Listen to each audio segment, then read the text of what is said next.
Au nom d'Allah, le tout miséricordieux, le très miséricordieux. Ha-Mim. Ain Sin Kaf. C'est ainsi qu'Allah, le puissant, le sage, te fait des révélations, comme à ceux qui ont vécu avant toi.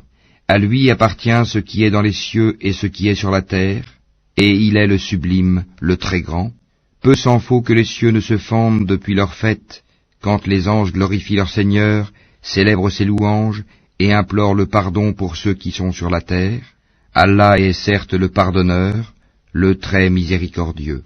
Et quant à ceux qui prennent des protecteurs en dehors de lui, Allah veille à ce qu'ils font, et tu n'es pas pour eux un garant. Et c'est ainsi que nous t'avons révélé un Coran arabe, afin que tu avertisses la mère des cités, la Mecque, et ses alentours, et que tu avertisses du jour du rassemblement, sur lequel il n'y a pas de doute, un groupe au paradis, et un groupe dans la fournaise ardente. Et si Allah avait voulu, il en aurait fait une seule communauté, mais il fait entrer qui il veut dans sa miséricorde, et les injustes n'auront ni maître ni secoureur. Ont-ils pris des maîtres en dehors de lui?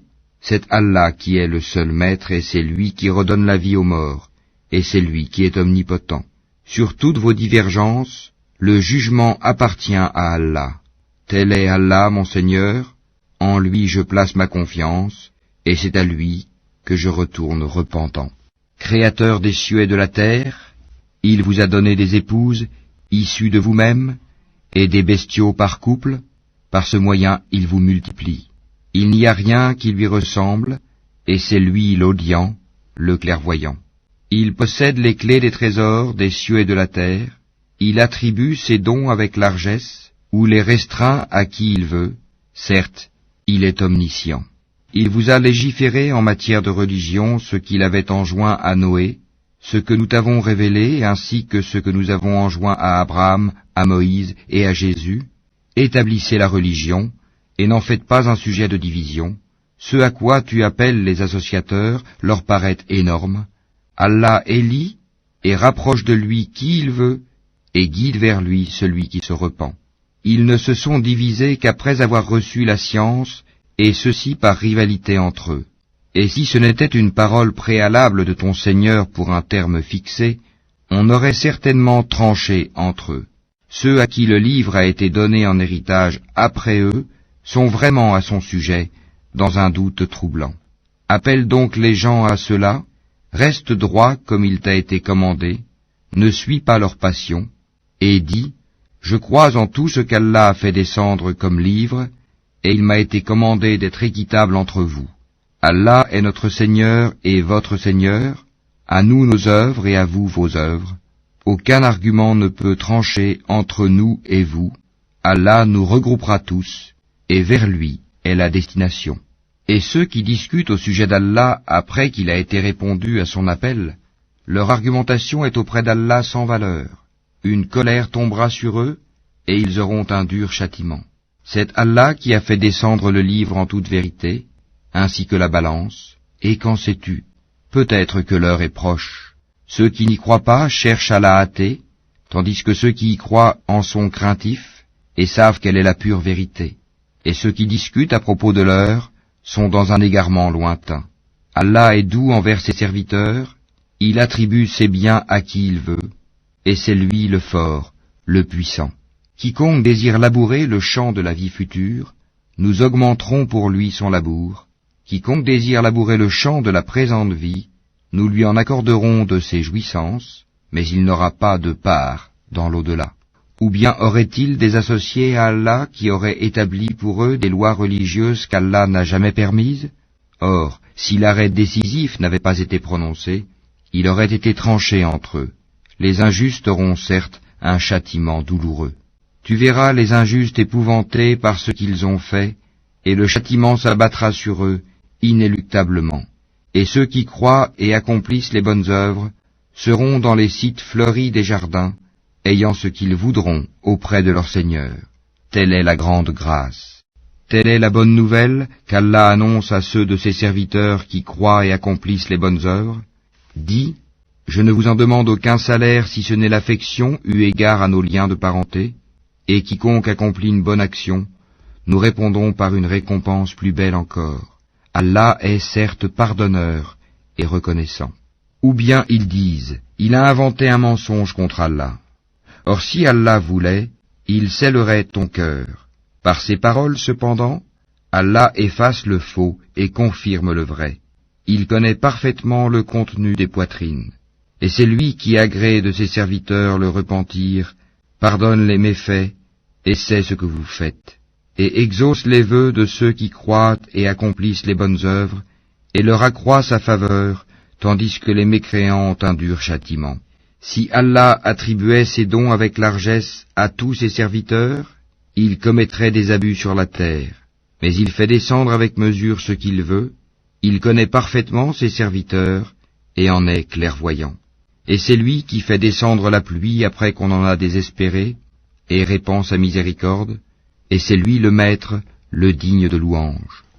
Parmi ses preuves est la création des cieux et de la terre, et des êtres vivants qu'il y a disséminés. Il a en outre le pouvoir de les réunir quand il voudra. Tout malheur qui vous atteint est dû à ce que vos mains ont acquis, et il pardonne beaucoup. Vous ne pouvez pas échapper à la puissance d'Allah sur terre, et vous n'avez en dehors d'Allah ni maître ni défenseur. Et parmi ces preuves sont les vaisseaux à travers la mer, semblables à des montagnes. S'il veut, il calme le vent, et les voilà qui restent immobiles à sa surface. Ce sont certainement là des preuves pour tout homme, endurant et reconnaissant. Ou bien il les détruit en punition de ce qu'ils ont acquis comme péché. Cependant il pardonne beaucoup. Ceux qui disputent à propos de nos preuves savent bien qu'ils n'ont pas d'échappatoire. Tout ce qui vous a été donné comme bien n'est que jouissance de la vie présente. Mais ce qui est auprès d'Allah est meilleur et plus durable pour ceux qui ont cru et qui placent leur confiance en leur Seigneur, qui évitent de commettre les péchés les plus graves ainsi que les turpitudes, et qui pardonnent après s'être mis en colère, qui répondent à l'appel de leur Seigneur, accomplissent la salate, se consultent entre eux à propos de leurs affaires, dépensent ce que nous leur attribuons, et qui, atteints par l'injustice, ripostent. La sanction d'une mauvaise action est une mauvaise action, une peine identique. Mais quiconque pardonne et réforme, son salaire incombe à Allah. Il n'aime point les injustes. Quant à ceux qui ripostent après avoir été lésés, ceux-là pas de voie, recours légal contre eux. Il n'y a de voie de recours que contre ceux qui lèsent les gens et commettent des abus contrairement au droit sur la terre. Ceux-là auront un châtiment douloureux.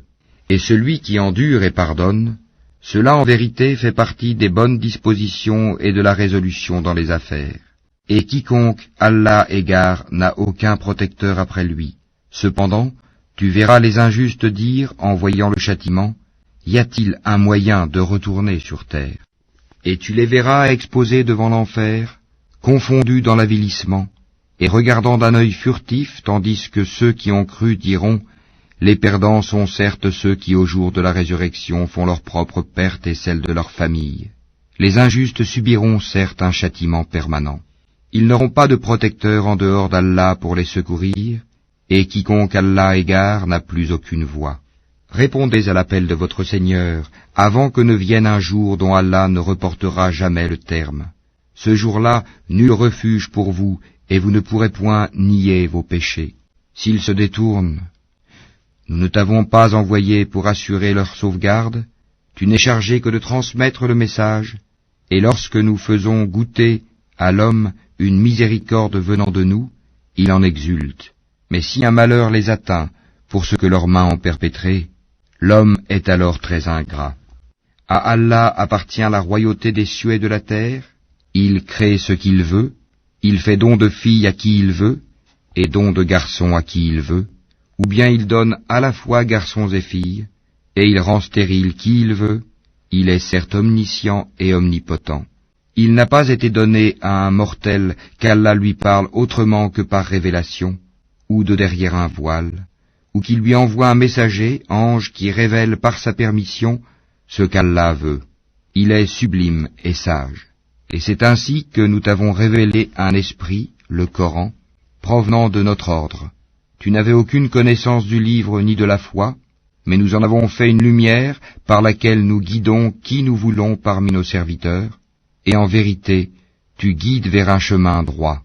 le chemin d'Allah, à qui appartient ce qui est dans les cieux et ce qui est sur la terre. Oui, c'est à Allah que s'acheminent toutes les choses.